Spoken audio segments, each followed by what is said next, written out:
These are the most, I mean, obviously, all respect to Parker. That's not a great shot of Parker. But then I look over, that's the most random picture you couldn't find.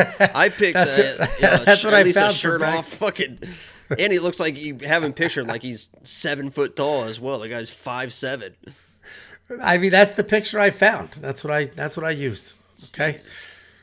Next up at UFC 288, we have Parker Porter taking on UFC newcomer Braxton Smith. Parker Porter, 13-8 overall, 3-2 in his last 5 years, coming off that loss to Justin Taffa at UFC Australia. I forget the number. He's taking on Braxton Smith, 5-1 overall, 5-0 in his last 5. He is making his UFC debut. What are you making a face for? That line movement, not doing it for me. It's incredible.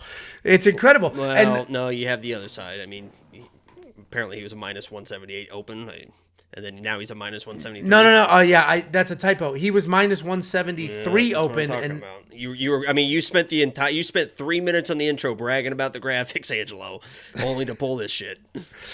He opened at, the lines are exact opposite. He opened at minus 173, and now he's plus 148. So complete line flip on both sides. Anyway, Parker Porter, as a reminder, I know him personally.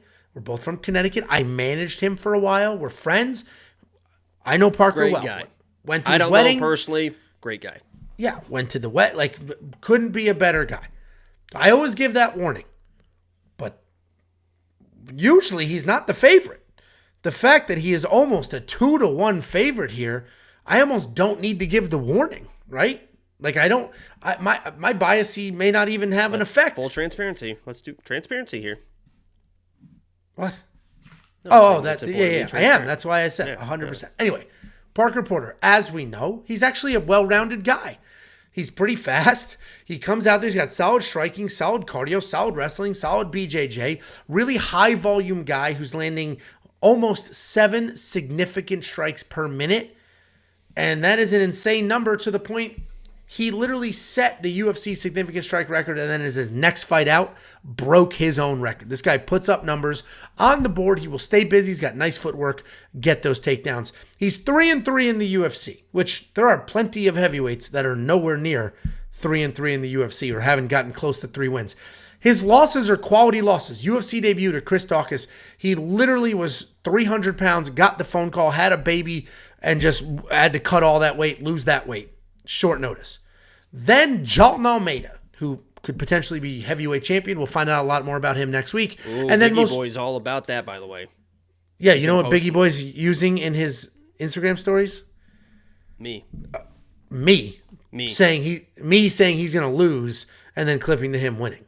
No, but then it goes to me saying, "Oh, he's going to absolutely destroy." Either way, Jacob and I are more about me. Well, okay. Jacob and I he had to cut me off because I said he's going to absolutely destroy this clown Daukaus, because he literally kept it respectful for Daukaus when he knocked him out. But well, he's all over. Jacob and I are all over Biggie Boy's Instagram. But anyway, that's next week. My point was Parker Porter's losses are quality. Jalton Almeida, absolute beast, could be UFC champion. And then he's coming up to loss to Justin Taffa, who can knock out anybody. He's fighting Braxton Smith. This is Braxton's first UFC fight. The dude is as jacked as he looks in this picture. He's a monster of a man. He's not very tall, but he's a jacked guy, and he fights like a jacked guy. His arm, I don't know how he wipes. His arms don't come up as far as they should, but when they do, he fires away. He comes forward, just throws bombs, full speed. He can knock out a horse at any moment. Horses are fast. Actually pretty easy to knock out. You ever seen a horse get knocked out when they get kicked by another horse? Boom. Done. Anyway, Braxton Smith could do that as well with his hands. He doesn't really have offensive wrestling at all, but he's short, jacked, and he separates his hips really well. He's hard to take down. More than one fight of people have him against the cage, arms around his hips, trying to get it done, and can't. So he's got good takedown defense. He's insanely dangerous. Doesn't have a ton of cardio. Not really a well-rounded guy, but I mean, he's the most dangerous bar fighter you'll ever meet, right? Dude just swings, hits ridiculously hard, and that's what makes this fight a little wild, right? These are heavyweights. Parker Porter will absolutely be the better fighter in this matchup. He's going to be faster. He's going to have better technique.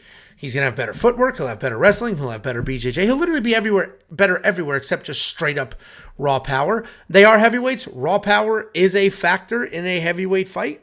We've seen Parker get hit before. Parker's going to be the pick because he is by far the better fighter, but these are heavyweights and anything can happen. What do you think, Jakey boy? Yeah, I mean, this is the most typical heavyweight fight ever. You got a low experience guy that hits like a truck, and Parker Porter, who's shown he was chinny in his last fight, but is the better fighter. I mean, what Parker Porter needs to do in this fight, and Parker, I hope you're listening, and this is the game plan that's going to win, is just wait. It's just wait and wait. And I know that Parker, when he starts fights, he likes to get in people's faces. He likes to use his boxing, right? Because he's a good boxer. He's going to be the better boxer in this matchup. So he likes to go in there and throw his volume and boom, boom. And he can stay safe in certain instances.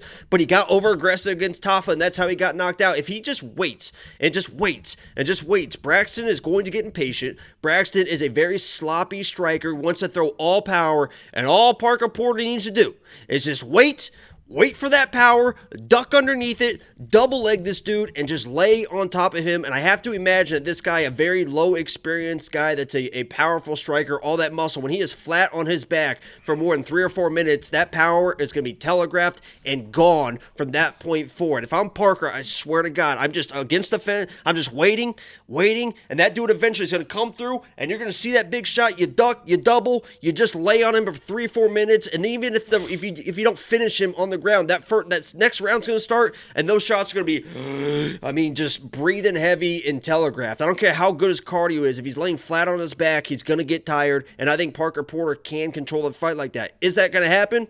I have no idea. I have a feeling that Parker's going to try and box him, going to look good, touch him up, and then get knocked out kind of the same way Tough is. But Parker's the better fighter, and the path to victory is just so obvious to me that I have to pick Parker in this fight. So I get it. Everyone's be like, oh, you're going to get knocked out. Yeah, that's a possibility. These are 250, 260-pound men throwing 4-ounce gloves around. Yeah, he might get knocked out. That's a risk in every single fight. Everyone can almost get knocked out. So if it happens, it happens. But he's the better fighter, and he's got a path to victory. I'm going Parker Porter. Yeah, I mean, for sure, this fight is probably going to be an exciting one, honestly. I'm on the Parker side. Obviously, I'd be on the Parker side no matter who the opponent was. But I do think Parker can get it done. You're saying wait. I literally texted him. I'm reading my text right now. I hope you light this fool's legs up. He's all wild overhands and not much else. And if Parker just lays in, he's got heavy leg kicks. If he just lays into this dude's legs, where's he going? I think that's a bad idea because the second he throws one, that dude's just going to come right over the top, and it takes one shot. Nah, that's what footwork is. That's what footwork is. Light the leg up, step out. Light the leg up, step out. Boom. There's so many times where people, especially heavyweights, are throwing leg kicks, and then somebody just eats in it, throws that right hand over the top, just times it, and if it lands it, he's going to get knocked out. I wouldn't do that at all. I would just wait for him and take him down. Yeah, wait against the cage. You're right. Wait against the cage. Absolute fucking moron. $8,600, $7,600 in DraftKings. One of these dudes is going to score 1 million points because this will not go the distance. This will not go the distance. Do you watch the Saws movies? The Saw movies? No. Are you going to see Saw 10? No. Huh? No, I'm not going to see Saw 10. Oh no! Sorry, it's not Saw 10. There's a SawCons in Dallas. Sorry, that's what I meant to say. What? SawCons in Dallas? This is a trap, and I'm not falling into it. Yeah, suck on these nuts, bitch. Okay. Good job. What a setup. Man. What a setup. Anyway, somebody's going to score really, really well in this fight because if Parker gets it to the ground, Braxton's not going anywhere.